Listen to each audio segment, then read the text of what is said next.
Bonjour et bienvenue dans Humain, le podcast qui parle d'intelligence artificielle autrement. Comme à notre habitude, on ne va pas parler des dernières nouveautés technologiques, et Dieu sait qu'il y en a eu, ni de puissance de calcul, ni de RAG, mais on va plutôt parler de vous, de nous, de l'impact de toutes ces technologies sur notre quotidien, sur notre façon de travailler, de collaborer et d'apprendre. Et aujourd'hui, j'ai le grand plaisir d'accueillir Thierry Dabois. Enchanté. Merci d'être avec nous. Euh, j'ai pensé à toi et à t'inviter à ce podcast pour toutes les activités que tu as, à la fois Educavox, Impact AI, mais peut-être la meilleure façon de le faire, c'est que tu te présentes toi-même et que tu nous parles un peu de tout ça. Alors, d'abord, je suis ravi d'être là parce que Merci. j'adore ton podcast. Donc, je trouve qu'il se différencie des autres parce que justement, il touche le cœur de l'humain et pas de la techno. Alors, si je te fais un parcours rapide, en fait, mes parents ont très vite, je suis né à Paris, mais mes parents très vite ont choisi d'aller dans la campagne, dans l'Ain, Mhm. à Lyon. Et très vite, il a fallu que j'apprenne à me faire apprivoiser, tu vois, parce que j'étais le parigot tête de veau, moi. Et donc, j'ai commencé à être curieux et ma manière, ça a été de rencontrer l'autre dans sa différence, Mm. pour être accepté. Et puis, à 16 ans, je me faisais vraiment suer, parce qu'à la campagne, tu peux pas faire grand-chose. Et donc, je suis allé à Lyon, dans les quartiers, à Vaux-en-Velin. Et là encore, il a fallu que je me fasse accepter, tu vois. Mais ça crée de la curiosité. T'étais le parigot, le campagnard. Ouais, c'est ça. J'étais parigo campionnaire, c'est le pire. Mais j'étais au lycée du Parc. Oui. Et donc, Ah oui. alors je passais des quartiers où je faisais toutes les conneries que tu peux imaginer. Mais j'étais aussi au lycée du Parc où là, j'avais la grande bourgeoisie lyonnaise qui était là. Donc, je passais de l'un à l'autre. Et j'avais cette curiosité. Et puis, un peu à la manière d'Édith de Préto, Mhm. je regardais mes potes, parce qu'on était tous des potos à l'époque. Je regardais mes potes et ils étaient collés au mur. Et je me disais, mais non, moi, j'ai envie de rencontrer des gens, tu vois. Et donc, en fait, je me suis construit comme ça. Alors, ma culture, en fait, je vais pas me mentir, c'est non pas lire, ça c'est venu après, mais ça a été vraiment rencontrer des gens. Mais tout le monde, je suis autant pote avec des mecs qui font le taxi à Dakar que Edgar Morin. Ou, voilà. Pour moi, c'est la même chose. C'est juste différent en termes de relations, mais ça t'enrichit en permanence. C'est sûr. Et donc, ma culture, j'ai créé comme ça. Après, j'ai lu. Moi. Donc après, j'ai eu un parcours qui est monté. J'ai été chez Orange, c'est monté, etc. Mais cette curiosité m'a amené à rencontrer donc plein de gens, de travailler sur la transdisciplinarité, sur la systémique, Mhm. et du coup, à prendre plusieurs casquettes. Alors aujourd'hui, on en a deux. Hein. Impact AI, ça a 7 ans aujourd'hui. Et c'est Carlo Porasanta qui l'a monté, qui était à l'époque DG de Microsoft France. L'idée, c'était de dire, finalement, en Europe, et particulièrement en France, parce qu'il y a pas mal de médailles Field, on a une carte à jouer par rapport aux États-Unis et à la Chine. On va dire que les États-Unis, c'est business first, et la Chine, c'est C'est contrôle contrôle social, first. mais aussi business, hein, parce qu'il Mhm. ne faut pas C'est rêver. Hein. sûr. Aujourd'hui, la Chine est vachement en avance, et peut-être plus en avance que les États-Unis sur les questions d'IA. Et donc, l'Europe, la vieille Europe, elle se différenciait par une histoire, une culture, et une logique éthique qui Humaniste. est née. Parce qu'on sait que le mal est venu de nous, Mhm. contrairement aux États-Unis. Nous, on a engendré le nazisme, hein. Donc, tu vois. Et donc, Carlo pensait vraiment qu'on avait une carte à jouer en Europe sur le sujet. Donc, j'ai tout de suite adhéré. Et donc, on est rentré dans Impact AI. Aujourd'hui, Impact AI, c'est gros. Hein. C'est On 60 reviendra grands sur Impact groupes. AI Voilà, on dans le reviendra. détail. Mais c'est gros. Et puis, il y a 15 ans, à peu près, j'étais avec Joël de René. Je ne sais pas si tu vois qui c'est. Non. Mais Joël de René, il fait partie de ce qu'on appelait le groupe des 10, Ok. qui, après le rapport Meadows sur la halte à la croissance, Mhm. euh, il s'était constitué un groupe des 10 avec Ilia Prigogine, Michel Serres, Edgar Morin et donc Joël, qui voulait penser pluridisciplinarité et systémique. Donc chacun était dans son couloir de nage et ils réfléchissaient ensemble, un peu comme Dartmouth, tu vois, où Ah. tu avais tout un tas de gens très différents, de disciplines très différentes, pour penser le monde qui vient. Et une fois qu'ils ont tous sorti leur bouquin, Edgar avec la méthode, le macroscope de Joël, ils se sont demandé ce qu'ils pouvaient faire. Et donc, ils ont monté une revue qui existe encore, et je conseille les gens d'aller voir. Enfin, la revue est finie, mais le site existe encore. Ça On s'appelle mettra le lien en Transversal Source commentaire. Culture, Mhm. qui était vraiment autour de la transdisciplinarité et la systémique. Et donc, on discutait avec Joël. Et on disait, mais le numérique, il va percoler partout, et en particulier dans l'éducation. Et donc, on s'est dit, il faut monter un média sur le sujet, qu'on va appeler Educavox. Mhm. Et on n'avait pas de thunes, hein. Mais on va monter ça parce qu'il faut parler aux acteurs de la pédagogie pour non pas rejeter le numérique, mais créer les conditions de nouvelles formes pédagogiques associées au numérique. Donc ce truc a 15 ans, et aujourd'hui, alors moi je suis un peu sorti parce que j'avais d'autres activités, et donc Michel Lorissère, qui est la déléguée générale, a vraiment fait le good job, et aujourd'hui on a eu sur la durée plus d'1 million de personnes qui ont suivi Educavox. Et que Génial. des acteurs de la pédagogie, Mhm. mais tout type, tu vois. Mhm. Ça va de la CNIL aux profs, enfin bon, voilà. Et puis, bon, Marcel Desvernes, qui était le papa, c'est celui qui gérait Ourtin, est décédé. Et donc Michel est revenu me voir en disant, Thierry, il faut qu'on passe une étape parce qu'on a vraiment beaucoup de monde, puis il y a l'IA qui est arrivée. Est-ce que tu veux pas rejoindre le conseil d'administration et de nouveau t'impliquer? J'ai dit, ok. C'est plaisir. Et quand voilà, on est en train passionné, de passer- polycurieux, il y a un voilà, vrai sujet autour de l'IA aujourd'hui. exactement. Du coup, Donc on va monter, on va monter de gamme. On va Mm. lancer un labo. On va vraiment aller plus loin parce qu'avec l'IA, ça disrupte de partout, Mhm. encore plus qu'avec le numérique historique. Et donc j'ai pris la présidence. Et donc là, voilà, tu vois, je vais être à Educatech, par exemple, pour parler de commun et d'éducation avec l'IA. Et donc voilà, donc je suis lancé là-dedans. Et puis concernant Impact AI, je suis au board et j'ai un sujet qui vraiment m'importe, c'est désinformation, manipulation de masse, ingérence et tout ce que ça veut dire pour les jeunes en particulier. Mais c'est génial. Là, on est en train d'ouvrir plein de portes. Et effectivement, on va essayer de reparler de tous ces sujets un à un. Là, je note Educavox et j'aimerais bien en savoir un peu plus. Mmh. Impact AI, comment c'est organisé, les chantiers et ce chantier sur l'impact sur les jeunes et notamment toute la partie influence. Et là, il y a des gros sujets sur lesquels aussi je m'intéresse, notamment sur ce qu'on appelle la cognitive warfare, donc la guerre cognitive. Autour de ces sujets-là, et bien sûr tous les sujets autour de la pensée systémique. Donc si on revient un peu sur Educavox, aujourd'hui, plus d'1 million de personnes touchées, c'est une revue, c'est un média. C'est un média en ligne. C'est un média en ligne. Aujourd'hui, qu'est-ce qu'il y a derrière cette volonté de faire un labo et c'est quoi le contenu de ce média qui sort, à quelle fréquence, etc. En fait, je suis assez inquiet. Vas-y. Voilà. Je travaille avec des gens du MIT et des Québécois de McGill. On a aujourd'hui ce qu'on appelle les LLM, maintenant l'intelligence agentique. Mais derrière ça, il y a quelque chose qui est en train d'arriver que personne ne voit. Ça s'appelle les Liquid Neural Networks et c'est d'une puissance absolue. Tout le monde flippe sur le sujet, même ceux qui travaillent dessus. Parce que ça gère le contexte, la sémantique, ça gère le temps. Enfin bon, c'est d'une puissance absolue. Si on peut juste, parce que Oui.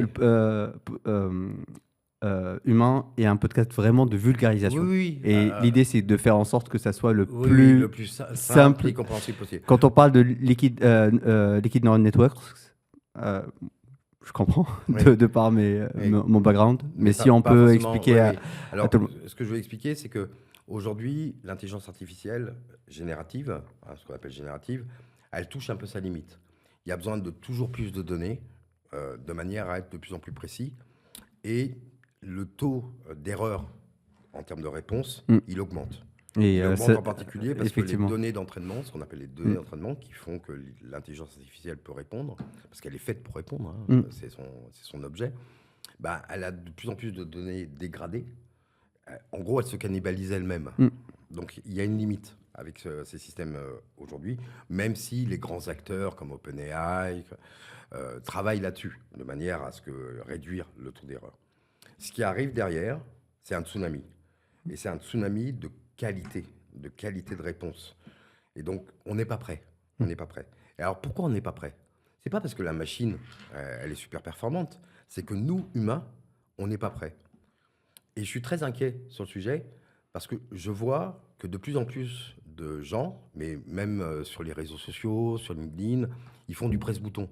C'est-à-dire qu'il y a encore ce côté, c'est magique. Donc, ils balancent des trucs et du coup, ils perdent leur esprit critique progressivement. Donc, il y a une hygiène à mettre en place de manière à ce que, ils maîtrisent.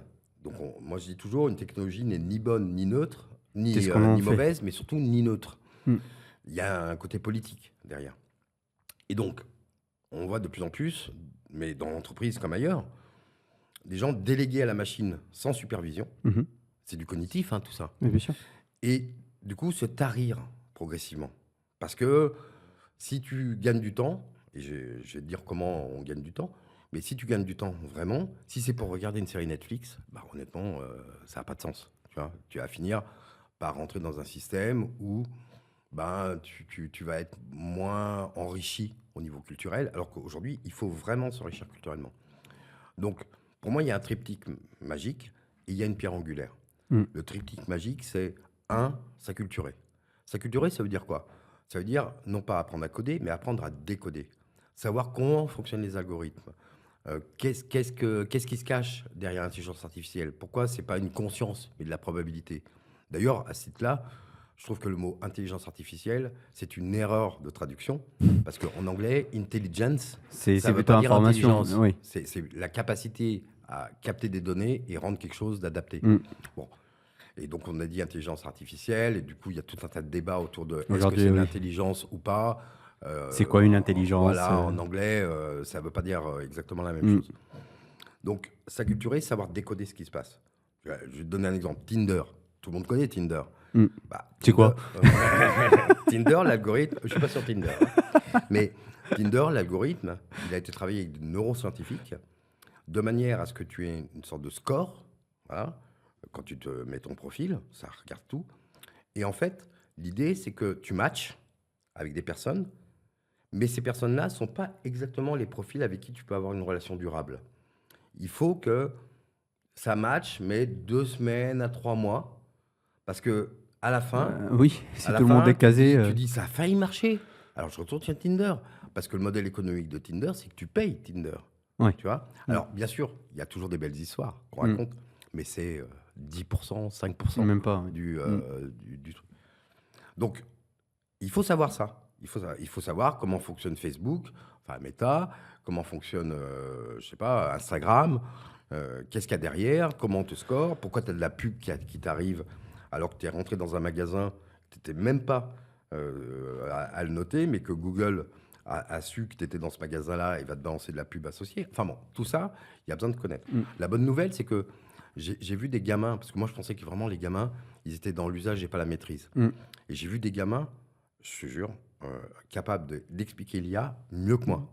Donc ça veut dire qu'en fait, il y a quelque chose Il y a à des jouer. choses qui arrivent. Ouais. Le deuxième point, c'est se former.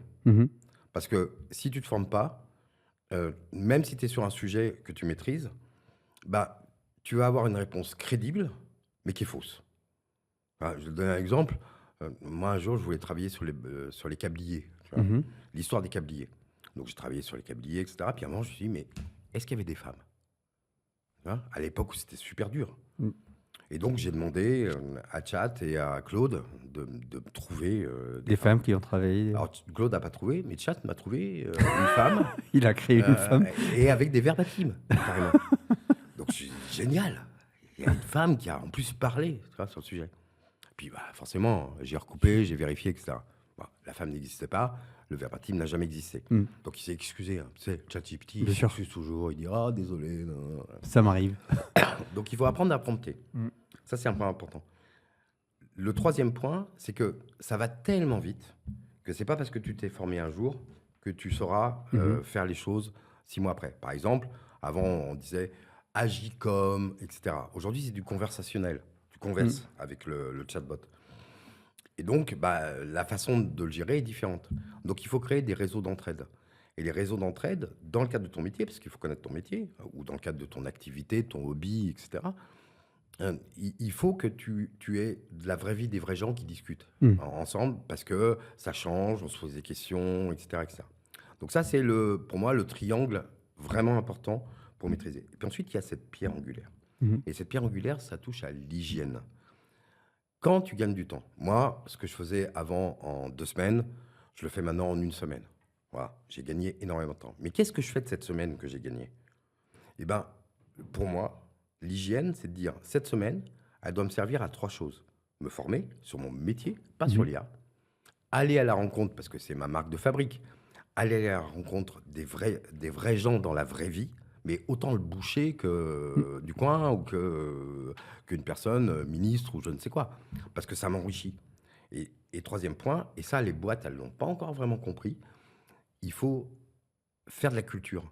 C'est-à-dire aller dans des expos, dans des concerts, etc. Parce que de la culture vient les récits. Et on est tous récits. Et si on veut se redonner une projection et un dessin commun, et pas seulement un destin commun, eh ben, il faut absolument prendre appui sur la culture. Donc ce temps gagné, moi j'utilise à ça. J'utilise pas à faire mon jardin, ou parce que ça je le faisais déjà. Oui. Tu vois. Et c'est là où j'entends très bien et limite les trois, le triptyque plus la pierre angulaire. J'ai même je vais te challenger sur chacun d'eux. J'entends bien, et notamment le premier sur la notion de prendre conscience un peu de la chose. Est-ce que tu penses pas que dans ton discours, parce que je le perçois aussi et je l'ai fait depuis un petit moment, je pense que inconsciemment je continue à le faire, on a une approche très rationnelle de la chose. Et qu'aujourd'hui, un truc très simple, on ne fait pas la différence dans l'usage de l'IA entre des utilisateurs et des usagers. Mhm. Tu demandes à ce que les gens comprennent comment ça fonctionne.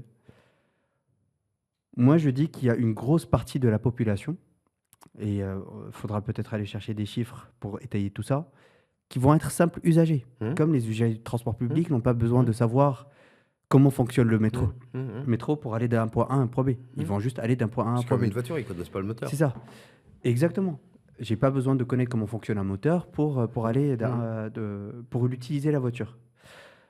Et du coup, il y a des gens qui n'auront pas besoin de comprendre comment fonctionne l'IA pour l'utiliser et atteindre leur objectif. Et dans cette atteinte d'objectif, il y a cette notion de ça répond à mon besoin. Mhm. Et mon besoin est là. Mhm. Donc, comment je fais aujourd'hui pour faire en sorte d'intégrer cette notion de pleine conscience dans l'usage, Mhm. dans la façon dans laquelle je le fais, pas dans le comment l'IA fonctionne, mais plutôt dans ce qu'elle me rend. C'est quelque chose qui est pertinent. Mhm. Et c'est là où ça rejoint ton troisième pilier qui est hyper important. Comment j'utilise ça dans mon travail, dans mon contexte, comment je le contextualise, comment je fais cette mise en situation de tout ça.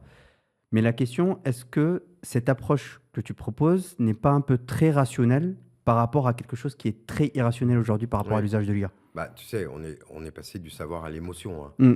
Je veux dire, les réseaux sociaux, il faut amplifier ça. Tu connais très bien l'effet de Nick Kruger qui dit que moi j'en sais, plus j'en parle.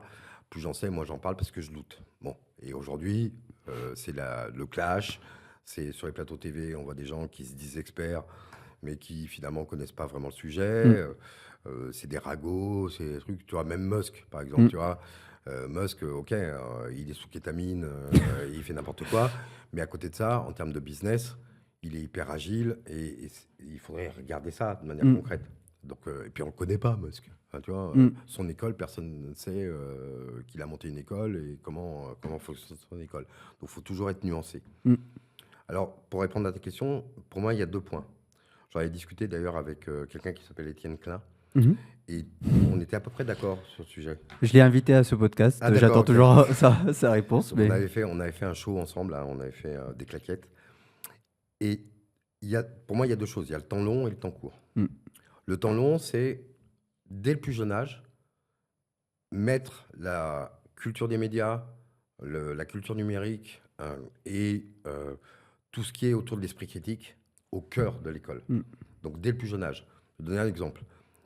La science. Tu mets un petit gamin avec un autre gamin un jour de plein soleil. Et toutes les heures, il y en a un qui est posé à un point et l'autre, il trace à la craie l'ombre. D'accord? Et toutes les heures, il le fait. Ben, à la fin de l'histoire, le gamin, il sait que la Terre, elle est ronde, enfin, à peu près ronde, et elle n'est pas plate. Aujourd'hui, il y a quand même pas mal de gens, encore aujourd'hui, hein, qui pensent que la Terre est plate. Hein. Et avec les réseaux sociaux, ils trouvent d'autres gens qui pensent que la Terre est plate. Et à la fin, c'est toi qui dis que la Terre est ronde, et tu te dis, mais non, la Terre est plate. Tu vois. Bon. Donc ça, c'est le temps long et temps de suivi de l'école pour que ça rentre dans la tête des gens. Réfléchir, recouper, etc. Il faut que ça soit désirable, Mm. pas punitif, tu vois, désirable. Donc ça, c'est le temps long avec la jeunesse qui arrive. C'est important. Après, ce que tu dis, c'est vrai. Aujourd'hui, ça va être compliqué. Moi, mon père, il pense que c'est magique. Il appuie sur le bouton et puis ça lui sort un truc sur le petit village. Et puis il y a des conneries, c'est pas toujours juste, mais il converse et puis c'est bien. Donc il est usagé, comme Mm. tu dis, il est usagé. Bon, bah, à partir du moment où il n'est pas en situation de porter voix, à ce moment-là, c'est pas très grave. Oui. C'est pas très grave. Même si ça dit des bêtises, c'est pas très grave. Mais Ce pour qu'en- lui, quand même, hein ça peut être préjudiciable, comme tu le dis, sur le temps court, c'est pas préjudiciable, mais en accumulant tous ces micros, pas grave, c'est pas grave, de sur du manière temps long, systémique, est-ce que c'est là où voilà. ça devient pas un peu... Bah si, Et je me demande, est-ce que les entreprises aujourd'hui ne sont pas dans cette logique-là, bah sur du voilà. temps court, On- etc., mais on voit pas l'impact. on- Et d'ailleurs, l'article que j'ai sorti justement sur un autre mur qu'on on- voit venir, on- tu as parlé tout à l'heure du Liquid Neural Network, mais moi, il y a un autre sujet qui m'interpelle, pour ne pas dire m'inquiète, c'est cette notion, on est à fond sur l'empowerment, le renforcement des capacités individuelles Mhm. pour être individuellement plus performant, plus expert, maîtriser la chose, etc. Mais on oublie que plus on renforce les gens, et ce lien entre l'homme et la machine, mais individuel, ben on est en train d'éliter Le collectif. le collectif. Mhm. Parce que pourquoi j'irais demander à un collègue si toute l'information est disponible à la machine? La machine est là, elle se fatigue pas, elle me jugera pas. En plus, si elle fait du renforcement positif, t'es génial, ta réponse ou ta question est excellente. Bah, bien sûr que je vais créer ce lien avec la machine et aller demander à quelqu'un, me poser la question de comment je vais le faire, est-ce que je le dérange pas, etc. Donc, est-ce que les entreprises ne sont pas aussi dans ce temps court Mhm. de je mets à disposition des choses qui permettent aux gens d'être mieux, mais qui vont faire en sorte qu'au final, ben, j'ai entendu hier des exemples de use case où on me dit on a développé un outil pour aider les managers à identifier les signaux, etc. Ben, c'est sûr, un outil n'est jamais utilisé de la manière dans laquelle il est conçu. Toujours. Si un manager, tu leur donnes ça, ou demain, ils poseront plus la question à leurs équipes pour savoir si oui ou non ça va bien. Bah, je vais suivre ce que l'outil ou l'appli me dit. Et du coup, encore une fois, ça va détruire petit à petit ce lien social. Comment pour toi, on peut allier à la fois cette nécessité de temps court et de monter en compétence, de compréhension de l'impact de ces IA sur nous, mais en même temps, permettre aux gens de s'inscrire dans le temps long Mhm. et de comprendre les impacts à long terme de ces usages-là, mais sur eux, mais sur les collectifs, sur ce que c'est une entreprise et un collectif au sein d'une entreprise, d'une organisation. Ouais, je te rajouterais même le télétravail, qui a isolé les gens par rapport au collectif de travail, qui est super important. Quand tu rencontrais quelqu'un à la machine à café qui n'était pas du même métier que toi, tu avais un repère et potentiellement, il pouvait être intéressé à un moment par tes compétences et toi, tu pouvais être intéressé par tes compétences. Profondément, je pense qu'il faut arrêter avec le management à la papa vertical.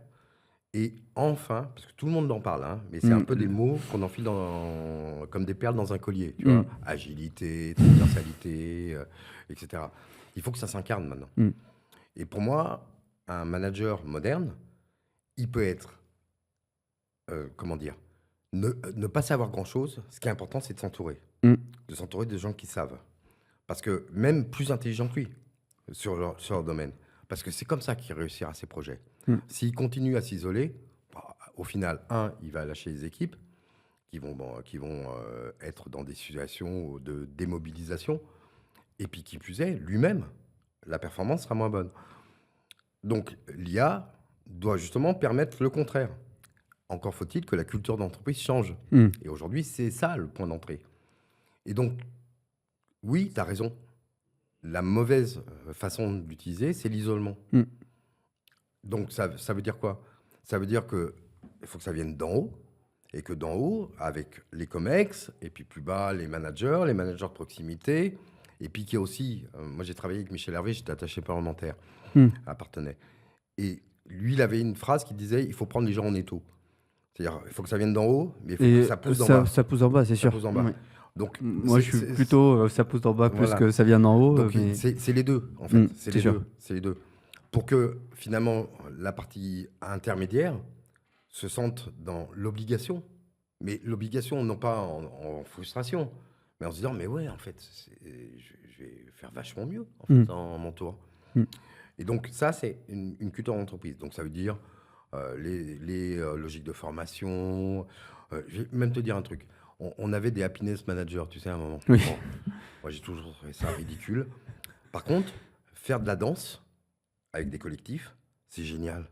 Parce que la danse, tu es obligé, de manière naturelle, d'encapsuler tout le monde, celui qui ne sait pas danser, celui qui sait danser. Parce que si tu veux réussir quelque chose, il faut que tout le monde soit embarqué. Je prends juste l'exemple de l'équipe du rugby à 7 qui a été championne olympique. C'est L'une des exactement la même façons de chose. travailler la cohésion d'équipe, c'était de leur C'est apprendre à exactement danser ça. ensemble, quoi. Et la cohésion d'équipe, c'est pas monter des caplas. Tu Oui. vois. C'est vraiment faire quelque chose qui a un but et un résultat qui est visible. Et quand tu sais, moi j'ai toujours la différence entre un rêve et un projet, c'est une date. Et donc là, c'est pareil. C'est de dire finalement, on fait quelque chose, et puis derrière, on fait une prestation. Et là, ça met tout le monde en tension, tu vois, pour le faire. Oui. Et j'ai un autre exemple, c'est le e-sport. On dit toujours, il faut inclure, enfin voilà, l'inclusion, etc. Bah, dans le e-sport, en fait, de manière native, tu es obligé. Pourquoi? Parce que si tu as un handicapé qui entend mal, bah, toute l'équipe, et qui est un tueur, tu vois, en e-sport, et dans la battle, il y a besoin de lui.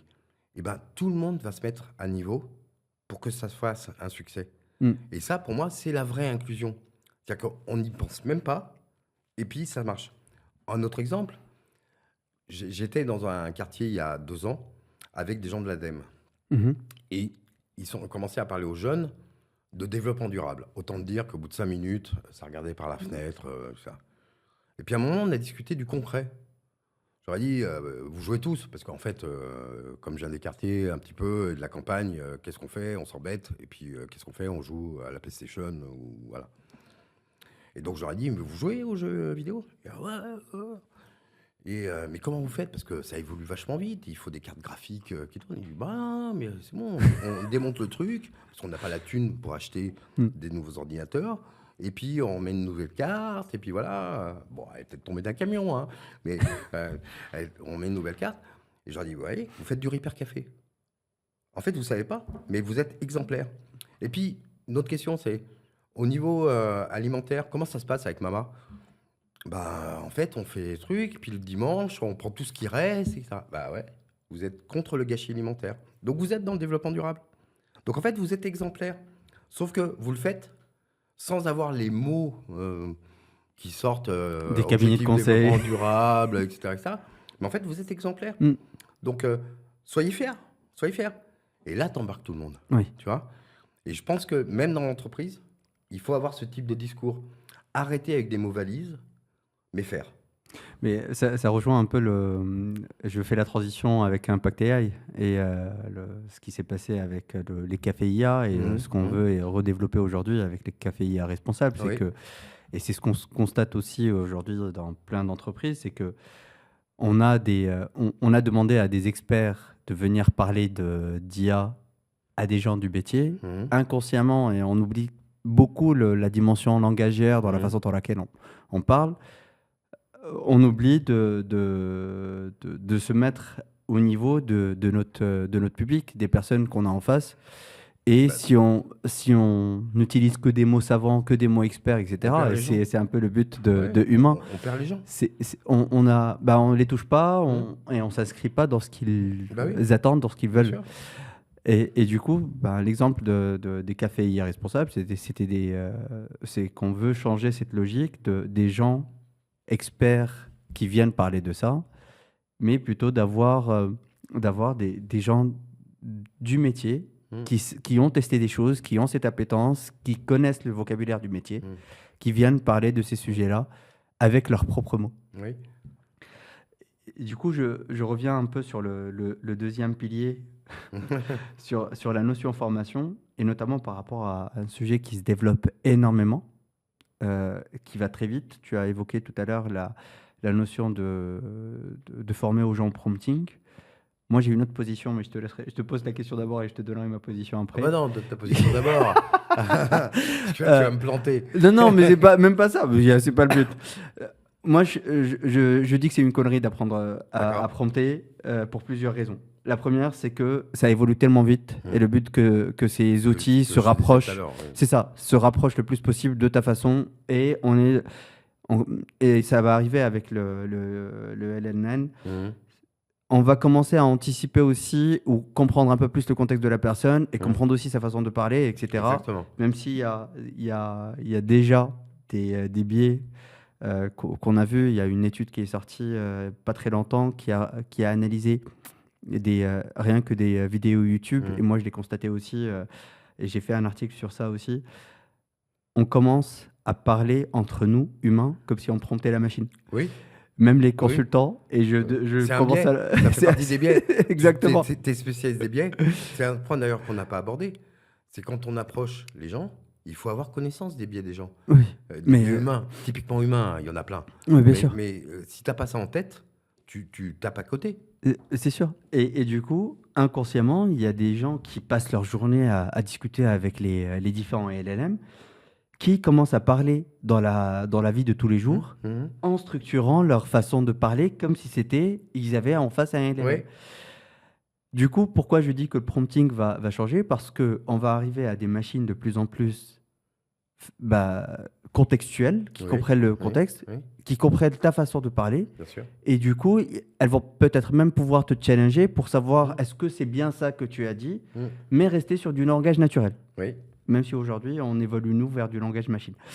Est-ce que pour toi, c'est pas plus important de parler de prompting, de parler OK? Je fais des formations, et je reviendrai après sur Mhm. la notion de formation. Je fais des formations où on teste des choses avec la façon de prompter de chacun, mais qu'on analyse plutôt collectivement les résultats de l'analyse de chacun plutôt que te dire ça c'est bien prompté, ça c'est pas bien Ah, prompté. mais je suis super d'accord avec toi. En Ok. fait, je me suis certainement mal exprimé. Ce qui est important, c'est de mettre des collectifs ensemble Mm. et qui pratiquent. Oui. Voilà. Pour qu'ils voient quand il y a des erreurs, quand il n'y a pas d'erreurs, et affiner leur conversationnel avec la machine. Mais ça, c'est de l'humain. Et Mm. qu'ils se mettent ensemble ensuite derrière pour débriefer. Pour moi, c'est la clé. Mm. Donc, on est d'accord. Quand je dis apprendre à prompter, c'est pas vraiment apprendre à prompter. On s'en fout d'apprendre à prompter. Parce qu'on est rentré dans le conversationnel. Oui. Et d'ailleurs, tu remarqueras que les jeunes, mais même toute catégorie d'âge, vu que les interfaces, c'est des interfaces de type chatbot, et je te parle pas de réplica, de caractère AI qui carrément mettent des avatars, Mm. c'est du conversationnel. Donc Et le on problème pose de plus en plus le voice. Moi, oui, c'est c'est, ça. Moi je fais quasiment qu'en voix maintenant. Mm. Hein. Donc il y a une habitude qui se crée de converser Mm. avec le chatbot, enfin l'IA. Et effectivement, l'IA, comme elle apprend qui tu es, bah, plus ça va, plus elle est pertinente par rapport à ce que tu es. Avec aussi les risques. C'est Hein. ça. C'est que la pertinence, c'est ce qu'on remarque aujourd'hui. C'est que il y a plusieurs choses. La première, c'est que comme elle s'adapte à toi, si tu as un niveau d'exigence pas très haut et que tu te satisfais d'une Mhm. réponse Mhm. fausse, elle va considérer que c'est bon et elle va continuer Mhm. à faire ça. Et on a remarqué, pareil, c'est Microsoft qui a Mhm. fait cette étude-là auprès de 23 000 personnes, je pense, Ouais, c'est ça. où même avec des personnes censées être sensibilisées à cette notion d'esprit critique, Mhm. plus ils sont critiques au début, plus la machine s'adapte et plus leur Bah, esprit plus ça critique... norme. Non, mais plus leur esprit critique baisse. Baisse. Au bout d'un moment, Oui. ils Mais disent c'est ce c'est que je te bon, disais un peu au début. c'est ça. Tu vois, au début, c'est même si derrière le temps passé, tu ne le consacres pas à faire d'autres choses qui t'enrichissent, Mm. et ben finalement, tu vas baisser en esprit critique, quoi qu'il arrive. Ouais. Mais je voudrais rebondir sur ton premier point. Je suis super d'accord. C'est un peu comme jouer au tennis. Mhm. Si tu joues au tennis avec quelqu'un qui est de ton même niveau, voire supérieur à toi, ça va te challenger. Tu vois, tu vas progresser. Si tu joues, que tu as un bon niveau et que tu joues avec un junior, et que tu joues toujours avec le junior, et ben ton niveau, de fait, il va baisser. Ouais. Donc c'est vraiment la même C'est la même chose. chose. C'est typiquement humain, en fait. Mm. Et voilà. Tu vas accepter ce que la machine te recrache, et de plus en plus, ça va être Mm. bas, etc. Ensuite, si tu as un esprit critique qui est costaud, si tu le chéris pas, si tu l'entretiens Mm. pas, par plein de moyens différents, hein, et ben progressivement, comme c'est normé, c'est de la probabilité. Donc comme c'est normé, bah finalement ça va rester au même niveau et tu vas rester au même niveau. Et comme tout le reste évolue, Mm. bah de fait, l'écart va être de plus en plus grand. Donc encore une fois, vraiment, je pense qu'il y a une hygiène à avoir. Alors, comme tu dis, on n'est pas dans la rationalité. Oui. C'est compliqué. C'est plus facile avec des jeunes pour leur futur de dès le début leur donner envie de la curiosité Mhm. que pour des personnes qui sont déjà bien assises et qui vont avoir, entre guillemets, un peu de mal à évoluer. Et là, pour le coup, dans l'entreprise, on en parlait, c'est recréer du collectif. On a un petit peu abordé la question. Moi, j'aimerais qu'il y ait des formations sur les biais humains, Oui. tu vois, pour que les gens ils Ça, il comprennent y en a. comment. Non, mais oui, il y en a, mais Mais elles ne sont pas diffusées ouais, c'est partout, ça, c'est sûr. alors qu'elles sont super Mais importantes. moi, c'est ce que j'aimerais, mais Oui. effectivement. Parce que du coup, une fois que tu les connais, et que tu sais quand Mm. tu as des biais, toi Mm. aussi. Alors, ça ne veut pas dire que tu les corriges. C'est comme quelqu'un qui a des problèmes psychiatriques. À un moment, il va savoir qu'il a des TOC, par exemple. Il va maîtriser ça. Ça ne veut pas dire que les TOC vont disparaître. Mais il va savoir les repérer Mm. et peut-être bloquer le Ouais. système. Enfin, bloquer son système de pensée. Mm. Donc c'est ça qu'il faut jouer. Et, et c'est pour ça que sur cette partie formation, pareil, c'est une autre réflexion que j'ai. C'est qu'on, dans la tête de tout le monde, quand on est une formation, c'est qu'on sort de la formation potentiellement avec les certificats, même quand on vient Mm. me demander des formations, est-ce que elle est certifiante, etc. Mmh. Et aujourd'hui, pourquoi j'aime pas trop parler de formation par rapport à ces sujets-là? Parce que de l'autre côté, les gens attendent ces certificats et dire ok, j'ai fait la formation, donc c'est bon, je suis Mmh. sensibilisé, je maîtrise, etc. Et je peux Alors le que- valoriser. Et je peux le valoriser, alors que dans 3 mois, peut-être que tout ce que tu as appris dans la formation a complètement est Oui, obsolète et ça sert à rien, je suis ça bien sert plus d'accord. à rien. Et c'est là où moi je voudrais qu'on passe de la notion de formation à vraiment une notion de culture ou de changement de paradigme ou Mm. de monter en compétences plus large que ça, parce que on ne peut pas appliquer une logique déterministe de formation. Tu Mm. l'as fait, tu as coché toutes les cases, tu es certifié, tu Mm. sais, Mm. sur quelque chose qui Qui est en d'une évolution part, permanente. évolution permanente et non déterministe. Oui, on est bien d'accord. Donc il y a cette partie-là. Et dans l'autre réflexion, j'aimerais bien avoir ton avis dessus, c'est sur la notion d'esprit critique. Pareil, c'est des réflexions en cours et limite, je les mets, Sur la table. je les mets sur la table et j'aime bien échanger avec les gens dessus. Rien que de dire j'ai un esprit critique, c'est déjà une sorte de position défensive, Mm. négative par rapport à la Oui, chose. C'est oui. que se dire je dois me mettre dans une disposition mentale de telle sorte à faire face à ce que va me dire la machine Mm. pour pouvoir l'analyser. Mm. Et dans les réflexions que j'ai, c'est que cette notion d'esprit critique, pour moi, n'est pas complètement bonne dans une logique où on veut promouvoir ça, on veut l'utiliser dans une manière où les gens l'utilisent positivement, avec envie, incarnation, Mm. etc. Mm. Et cette notion d'esprit critique, je me dis qu'il faut plutôt la faire évoluer vraiment vers la pleine conscience. Mm. En gros, quand je fais quelque chose avec une machine, que je suis conscient de la situation. Mm. Je suis conscient de ce que je lui demande. Je suis conscient du résultat qu'elle va me donner. Je suis conscient de l'impact que ça peut avoir sur ma compétence à moi. Mm. C'est complètement con. J'ai demandé à des apprentis de ne pas utiliser de LLM Mm. pour rédiger un mail. Mm. J'ai eu des apprentis qui ont eu du mal. Oui. Rédiger un mail, Mm. ça fait à peine 1 an qu'ils sont dans la boîte. Oui. Pour structurer le mail, Mm. ils sont capables de structurer le prompt Oui. pour demander le Oui, mail, plus le mail. mais plus le mail lui-même. Du coup, peut-être qu'on n'aura plus besoin de rédiger des mails plus tard, mais à minima, que les gens soient dans cette notion de pleine conscience par rapport à ce qu'ils font, mais pas simplement dans une logique d'esprit critique. Qu'est-ce que tu penses de ça? Il y a 2 points, hein. La formation, je suis super d'accord avec toi. Il faut passer de la logique de formation à la logique d'atelier.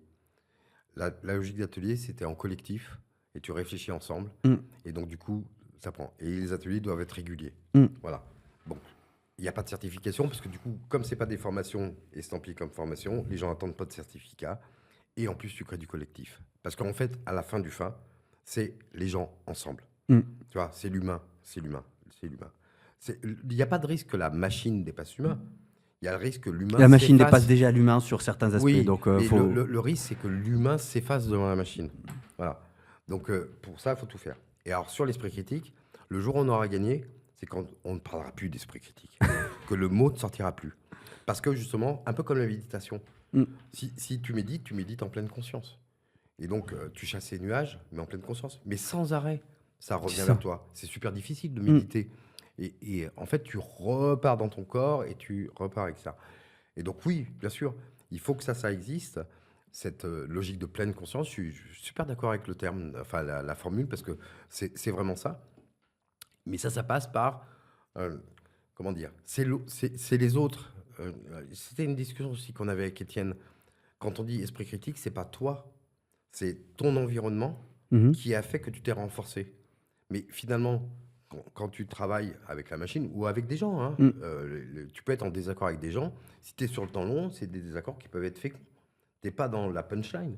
Tu es dans l'idée que tu vas discuter avec quelqu'un qui n'est pas d'accord avec toi, tu vas débattre et pas combattre. Et donc, du coup, tu vas te retrouver à la fin, tu auras progressé, il aura progressé. Et ça ne veut pas dire que vous serez d'accord. Mais c'est pas grave, ça. C'est pas grave. Ce qui est important, c'est d'avoir pu échanger. Et à ce moment-là, en fait, qu'est-ce qui s'est passé? Ton esprit critique, il a augmenté. Donc, et sans que tu te dises, ouais, j'ai un esprit critique, tu vois. C'est pas individuel, l'esprit critique. C'est quelque chose qui doit venir vers toi. Et donc, encore une fois, je pense qu'on aura vraiment gagné. C'est peut-être le mot de la fin, d'ailleurs. On aura gagné le jour où on ne parle plus d'esprit critique. Parce qu'on l'a. Parce que dans notre mouvement, dans notre façon d'être, dans notre façon d'interagir avec les autres, finalement, ça crée les conditions de ce fameux esprit critique. Génial. Et je reviens donc sur Educavox. Et du coup, aujourd'hui, c'est quoi qu'est-ce qui se dit aujourd'hui dans le milieu de l'éducation autour de l'arrivée de l'IA? C'est quoi un peu ta vision pour quelqu'un qui produit un média à destination du monde de l'éducation sur ces sujets-là? C'est quoi ce que tu perçois, toi, du terrain? Pour moi, il y a 2 grandes tendances. Alors, c'est un peu caricatural, hein. Comme les profs et le milieu pédagogique est un peu dépassé par la vitesse de tout ça et qu'ils n'ont pas les moyens, en fait, de travailler, la tentative, c'est le rejet. Ce qui est pour moi une bêtise absolue. Parce que, oui, d'accord, on va dire, les gamins dans la cour de récré, il ne faut pas qu'ils aient leur téléphone parce qu'ils ont TikTok. OK. Mais derrière, c'est comme la calculatrice. C'est un super outil pour la pédagogie. On a parlé de ça avec Albert Moukébert dans ce podcast. Il faut l'utiliser. Il n'y a pas le choix. C'est une technologie, quand elle est en place, à part si elle se fait disrupter, elle est là. Elle restera. Donc, il faut l'apprendre, l'embrasser, entre guillemets, et réfléchir à la pédagogie associée. Moi, ce que je pense, c'est que il faut revenir à Piaget, la pédagogie inversée.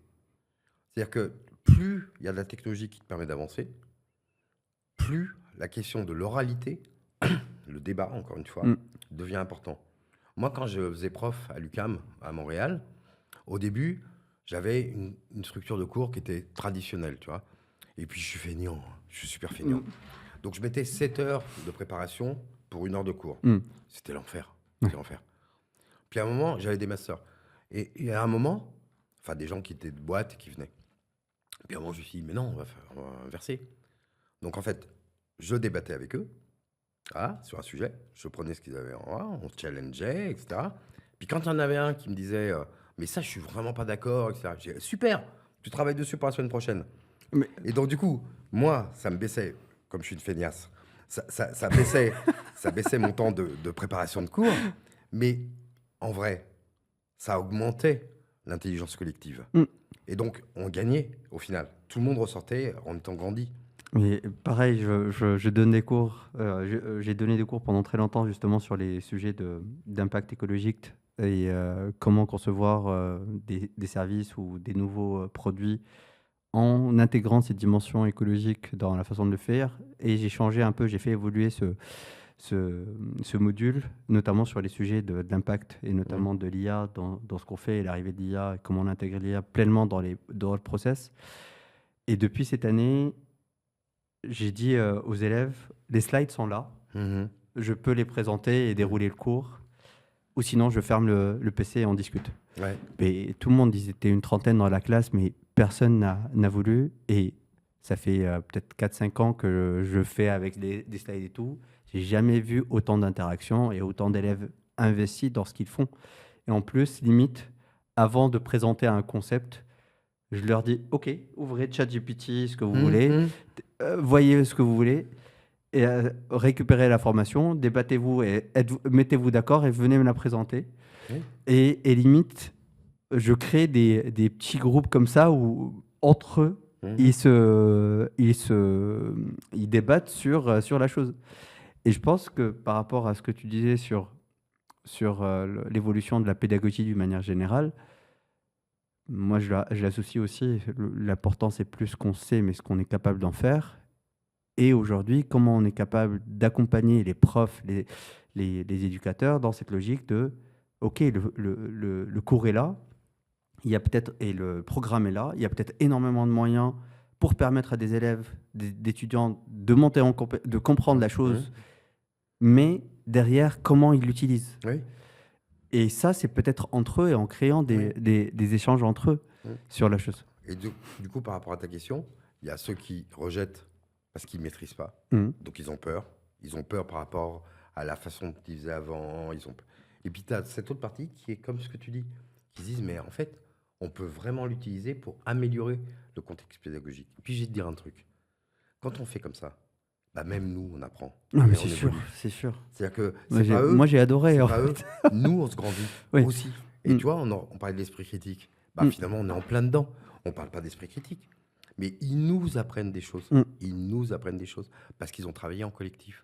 Et parfois, ce qu'on apprend, c'est pas forcément le concept même, c'est Mmh. vraiment toute cette notion d'interaction, de Exactement. ce que on apprend de comment réellement fonctionnent les gens entre Oui, eux. oui. Et limite, ils étaient contents de fermer Le PC. le PC pour ne plus prendre des notes Mmh. et d'être dans une logique de discussion entre eux dans un cours, Ben quoi. oui, on remet le débat au cœur. Mm.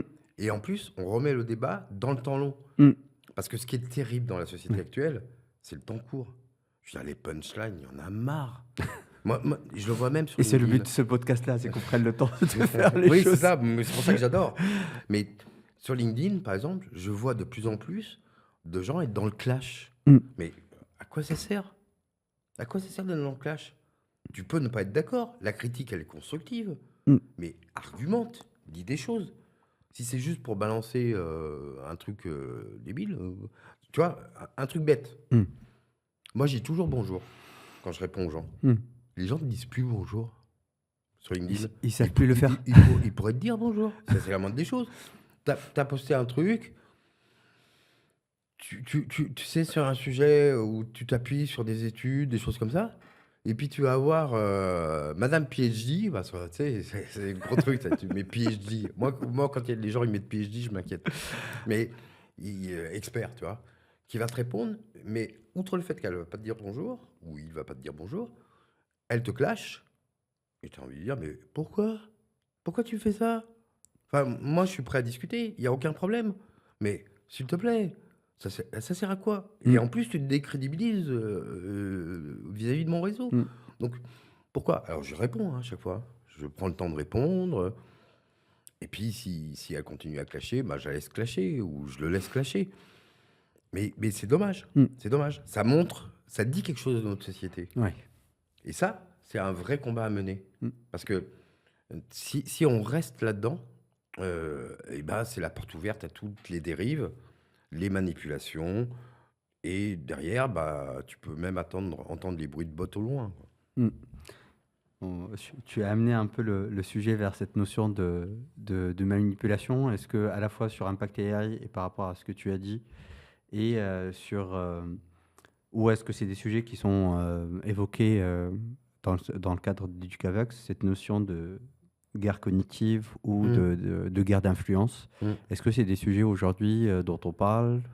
Tu sens une certaine conscience par rapport à la Oui, chose? de plus en plus, de plus en plus. Ça et la pensée complexe. Mm. Enfin, tu vois, c'est les deux éléments sur lesquels les personnes ne maîtrisent pas forcément cette notion de systémique, de pensée complexe, de pluridisciplinarité, de pluriculturalité. Enfin, J'ai une autre question sur la partie pensée d'accord. complexe plus tard, mais Mais ça, c'est un des points qui commence mm, à chanter à l'oreille des personnes. Et pour le reste, oui. Je pense que ce qui est fait dans le cadre d'Impact AI est totalement dans cette ligne-là. Mais il n'y a pas que. Euh, Moi, je travaille avec le laboratoire de la République et Jean-Michel Blanquer mm, sur cette question, information, désinformation, manipulation, ingérence, qui sont à la fois de l'ingérence. Tu sais, 50% des contenus web, c'est des trolls. mm, Et c'est très bien fait. La Slovaquie a swingé, et c'est le pro-russe qui a gagné au niveau électif, parce qu'il y a eu un deepfake qui est sorti 2 jours avant, sonore, qui faisait que celui qui était favori discutait avec une journaliste en disant, en gros, on va brûler les urnes. Et donc ça a fait un scandale, et donc c'est le pro-russe qui a gagné. Une semaine après, on apprenait que c'était un deepfake. mm. Donc bon, tout ça, ça commence à faire réfléchir quand même. Donc ce point-là, oui, des informations, etc. Sur Educavox, c'est notre sujet du lab cette Mhm. année pour les jeunes. Donc on fait la même chose avec Nathalie Sonac, qui est spécialisée médias sur le laboratoire de la République. Et sur Impact AI, la déléguée générale, Roxana Rougina, a émis l'idée que sur 2026, on monte une task force, enfin un groupe de travail dédié à cette question-là. Et moi, j'ai tout de suite sauté sur Bien sûr. l'occasion parce que c'est le sujet qui m'importe Mm. vraiment le plus, que ce soit pour les jeunes ou les moins jeunes. Les élus, on a les municipales qui arrivent, il faut aider les élus. D'ailleurs, à ce titre-là, juste une petite anecdote, on a fait un atelier à Autun participatif avec plein d'élus locaux, et donc ils étaient tous en stress par rapport à Par rapport à ce Facebook, sujet-là, oui. tu vois. Et moi, à un moment, je leur ai dit, mais la réponse, elle est peut-être pas numérique. Retournez dans les PMU. Sortez de... Parce que le premier réseau social, c'est le PMU. Donc, retournez dans vos PMU. Parce que là, vous allez vous faire engueuler, hein. Mais au moins, vous allez discuter, vous allez échanger. Et donc, ils vont vous connaître mieux. Et c'est peut-être ça, la solution. Mm. La solution, c'est peut-être pas de monter le contre-feu Facebook. Parce que de toute façon, une fois que c'est parti, hein. Donc ça, c'est le point. Et donc, le deuxième point, c'était quoi déjà? C'est sur la pensée systémique, mais, Oui. Ouais, mais du coup, sur la pensée systémique, moi, la question que j'ai ou les réflexions que j'ai, c'est que justement, c'est extrêmement complexe, la pensée Mhm. complexe. Comment permettre à tout le monde d'y aller et Mhm. comment ramener ça à des notions ou à des enjeux quotidiens, concrets, Mhm. et pas rester dans la théorie de Mhm. la pensée complexe. Parce Mhm. qu'effectivement, je prends juste l'exemple de ce que je connais un peu plus. J'aime pas parler de maîtrise quand on parle de sciences cognitives. Mhm. C'est que quand tu rentres dans ce domaine-là, tu es obligé de toucher à tellement de domaines que Mhm. tu te rends compte que tu peux pas être expert. Parce que tu dois connaître la Ce qu'on disait tout à psychologie, l'heure, hein. l'anthropologie, la Mhm. linguistique, la La physique. neurobiologie, la philosophie. Mais tu peux pas être expert. Non. Et du coup, quand tu rentres par défaut dans les neurosciences, Mhm. tu as besoin d'avoir cette approche systémique et cette Mhm. notion de, OK, je ne sais pas tout, mais je suis capable de mobiliser des meilleurs que moi Mhm. ou des experts sur leur domaine Mhm. pour rapprocher tout ça. Du coup, pour toi qui t'intéresse à cette notion de pensée complexe et pensée systémique, comment tu penses qu'on pourrait la ramener à des représentations ou des projections très Concrète. concrètes, ancrées dans le réel, dans le Mhm. quotidien des gens? Alors, d'abord, les gens confondent complexité et compliqué. La complexité, ça ne veut pas dire que c'est compliqué. Mm, La complexité, c'est ce que tu dis. C'est s'entourer de gens différents de manière à réfléchir le monde. mm, Voilà. C'est aussi simple que ça. Au Canada, McGill, par exemple, ils ont vraiment une approche pluridisciplinaire. À McGill, tu peux faire physique ou biologie et philosophie. Tu vois, ça marche par unité de valeur et tu peux évoluer comme ça. Alors, la question, c'est comment on fait pour que les gens aient envie de Mm. rencontrer d'autres dans la différence. Parce que ça commence par ça. Donc c'est un peu ce qu'on disait tout à l'heure. J'ai pas la solution miracle. Tu vois. Non, Sinon, on ne qu'est-ce serait que même pas tu à testes? Parce discuter. que, oui, oui. Mais ce que je teste, c'est des groupes de réflexion, entre Mm. guillemets. Mais encore une fois, hein, c'est la vraie vie des vrais gens. Hein. C'est, je, je vais aller à Marseille, mais en dehors du boulot. Hein. Mm. Et puis, on va se prendre un resto et je fais le marieur. Donc, je vais prendre Guillaume Quiquerez qui est à Centrale, Tariq qui fait la fabrique du Nou, et puis deux, trois potes qui sont artistes, enfin copines qui sont artistes, et puis derrière la personne qui est tunisienne qui tient le café, et puis on va discuter, Mm. tu vois. Et rien que ça, bah, tout d'un coup, tout le monde se met, entre guillemets, à échanger parce que c'est bienveillant, que moi je suis là pour éviter que chacun prenne le dessus de l'autre, tu sais. À titre religieux, je suis agnostique. Donc l'agnosticisme, c'est respecter toutes les religions et Mm. éviter qu'il y en ait une qui prenne le dessus, Oui. parce qu'on a le doute. Bah, là, c'est pareil. C'est, moi, je fais le marieur. Je gère juste le fait qu'il n'y ait pas l'expert machin qui plombe tout le monde en En disant que expliquant qu'il a c'est. raison, c'est moi. Non, non, ça, je coupe, je donne un coup de Mm. coude. Tu te tais maintenant, là, tu laisses les autres parler. Mm. C'est un peu le système africain, tu sais, du bâton de parole. Tu vois. Mais ça marche vraiment bien. Hein. Oui. Parce que du coup, chacun apprend de l'autre. Et encore une fois, ce que je te disais tout à l'heure, c'est toujours super important d'avoir des artistes. Oui. Parce qu'ils ont une façon de penser le monde qui est différente, une projection différente. Et c'est super important d'avoir des gens de la vraie vie ton voisin, voilà. Et donc, même à titre personnel, quand je fais des dîners chez moi, ben, c'est pareil. C'est le voisin, et puis à côté de ça, il y a une autre personne qui a, entre guillemets, un statut politique ou autre, ou un Oui. géopolitique, ou tu vois. Et en fait, tout ça discute ensemble, mais de manière bienveillante. On n'est pas là pour se la péter sur les égaux. Oui. On est juste là pour échanger. Mais je Donc pense ça, que c'est c'est. pratico-pratique. Mais je pense que c'est ce qui manque, mais au niveau des entreprises aussi, et peut-être des écoles, Mm. c'est cette notion, ces espaces d'échange, de partage, peut-être avec où on apprend à écouter plus qu'à Ouais, parler. ouais. C'est marrant quand il y a eu. Pourtant, on a parlé beaucoup là. Non, il y a eu. Il y a eu Dominique Volton Oui, oui. à ta place pour ce podcast. Et justement, lui, son sujet, c'est la communication. Mhm. Et c'est marrant comment il dit que on se prépare plus à répondre qu'à écouter Bah oui. la personne. Et on commence déjà à réfléchir à la réponse alors même qu'on n'entend plus la personne. Peut-être qu'effectivement, une des solutions, c'est Mm. comme ce que tu dis, créer ces espaces d'échange à l'école, en dehors de l'école, Partout, partout, partout, partout, partout. où justement on vient pour écouter et pas Ouais. pour parler. Sortir de l'entre-soi. Oui, Tu ça vois. c'est aussi Il n'y a sûr. rien de pire. Il n'y a Mm. rien de pire que l'entre-soi. En fait, ça sclérose à mort. Mm. Euh, c'est terrible. J'avais vécu une expérience il y a quelques années à Mantes-la-Jolie. Mhm. En fait, ils avaient monté, va dîner chez quelqu'un que tu connais pas. Ok, Et moi, j'avais dîné par exemple, chez des Afghans. Mais du coup, génial. quand tu rentres dans leur appartement, bah, tu es obligé d'être dans leur culture. Oui. Donc tu vas manger avec les mains, etc. Tu vas respecter. Tu Mm. respectes chez qui tu es.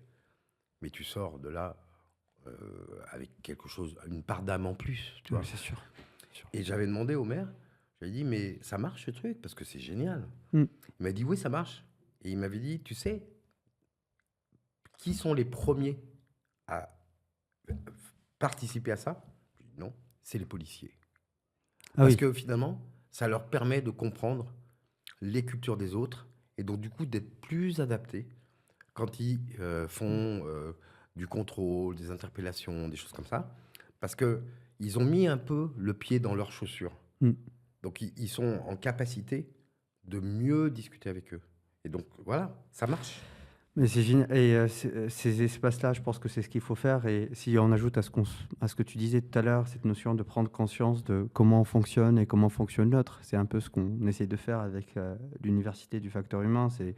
ces différents ateliers qui permettent de croiser des représentations Mmh. qu'on a sur un même comportement, sur un même Mmh. sujet.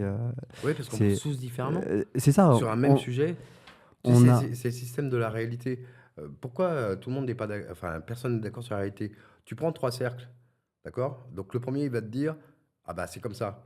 Puis tu tournes comme ça et en fait, les 3 cercles, ils sont comme ça. L'autre, il va te dire: «Mais non, la mais non, réalité, c'est c'est ça». pyramide. Ouais. Et puis comme ça: «Bah non, la réalité, c'est comme ça». Bah voilà, C'est on a exactement tous une ça. perception différente. Bah, ce Et qui du est coup, il faut important, c'est de la sortir du croiser. cercle. Oui, Faut il faut sortir sortir du du cadre, cercle et, tu vois? et voir d'où Ouais. voit l'autre personne. Thierry, merci beaucoup. Ah bah, c'est moi qui te remercie parce que C'était honnêtement, c'était un génial. honneur de venir chez toi, hein. Et je pense qu'on aurait pu Oui. continuer pendant des heures, mais t'es le Au café, bienvenu. au PMU. On peut continuer au PMU. Tu peux revenir dès que tu as une actualité. Tu as parlé du Super. livre tout à l'heure. Dès que tu as une actualité, tu peux revenir en parler. Mais en tout cas, merci beaucoup. Merci à tous d'avoir suivi cet épisode. Et on vous dit à très bientôt pour une nouvelle session chez Humain. Merci d'avoir regardé ou écouté ce podcast jusqu'au bout. Je compte sur vous pour liker, partager ou commenter, nous dire ce que vous avez aimé, ce qu'on pourrait améliorer, en parler un maximum autour de vous et surtout, posez vos questions. J'aurai un immense plaisir à y répondre. Je suis toujours Mohamed, vous êtes sur Humain et je vous dis à très bientôt pour un nouvel épisode.